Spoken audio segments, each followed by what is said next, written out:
Let's react to some of the action from week 4. Yesterday kicked off with two very good Big 12 programs playing each other. Texas Tech managed to win at 34 to 10, pulling away late. This is a legit Texas Tech team. They have some big bodies up front on the defensive line and defensive front. They are going to be a problem in that conference. Utah looks like they have a pretty good defense, but they need an offense that will back them up. When you have 38 pass attempts and only pass the ball for 162 yards, there's a problem with the offense. Turnovers and forced fumbles by Texas Tech really set them up for a great field position, and they took over this game.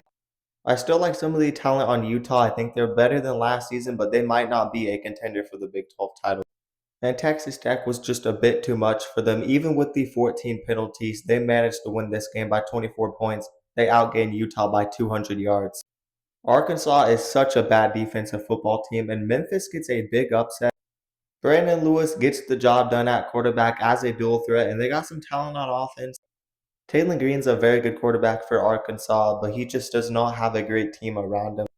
Even with 500 yards of offense, they managed to have 3 turnovers, 1 fumble when it mattered the most, and they lost this game by a point. Props to Memphis on the upset. I have no idea what is going on with Clemson. Give props to that Syracuse offense. They've looked very solid this year. They had a bend but do not break defense in this game. They gave up 500 yards, but still held their own when it mattered the most, and they managed to win this game by multiple possessions. Clemson should not be struggling this bad with the talent because that's not the problem. They have a bunch of first and second rounders on that roster. I know Dabo Swinney's won a national title, but he really needs to figure it out this year because the coaching has been poor.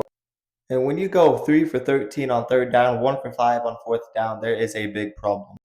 500 yards of offense could not get the job done against Syracuse. There's a huge problem with this Clemson team. And who knows, maybe they're just the Florida State of last season.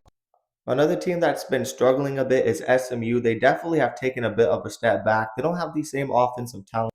They lost a lot of guys and then managed to lose to a pretty solid TCU team 35 to 24. Josh Hoover had himself a big game. He's so underrated. 379 passing yards and 5 touchdowns. What about Eric McAllister with 254 receiving yards? That is insane. SMU is just not a complete team. I could see them losing 4, maybe 5 games this year, but TCU, I think they could be a legit Big 12 title contender. This team's a serious contender. Let's give props to Maryland on the dominant win over Wisconsin. I was expecting Maryland to cover, and I actually had them winning, and it came true. Malik Washington is not a bad quarterback. He's definitely making work with the offense, and the defense looks a bit better. You're playing a pretty bad Wisconsin offense, but they definitely took advantage of them in this game. Wisconsin is in for a tough season with the schedule, and you cannot be losing to Maryland. Maryland outgains them in yards, and they converted when it mattered the most.